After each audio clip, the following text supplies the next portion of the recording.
Hi friends, welcome to little box. কেমন আছো সবাই? আজকে ছিল রথের দিন, তো সেই জন্য একটু রথ দেখতে বেরিয়েছিলাম। তো অটোতে করে যাচ্ছিলাম। তো তোমরা আজকে কে কে রথ দেখতে বেরিয়েছো, কোথায় কোথায় রথ দেখেছো, অবশ্যই কিন্তু আমাকে কমেন্ট করে জানিও। কিন্তু যেতে যেতে রাস্তায় এত ভিড়, এত জাম্প হয়ে গেছিলো, তোমরা ভাবতে পারবে না। সামনে দেখো একবার অবস্থাটা। তো অবশ্যই রথের দিন ভিড় তো হবেই, জগন্নাথ দেব বলে কথা। তো আমি ভিড় ঠেলে ছুটছিলাম শুধুমাত্র রথের দড়িটা ধরে যদি একটু টানতে পারি। রথের দড়িটা ধরাও তো খুব সৌভাগ্যের ব্যাপার।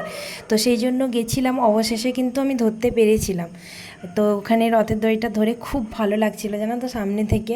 মানে সেই ছোটোবেলা এরকম রথের দড়ি ধরে টানতাম। জিলাপি তো কিনতেই হতো, জিলাপি খেতেই হতো, আড়ি করতাম বাড়ির লোকের কাছে। অনেক দিন পর আবার ধরলাম।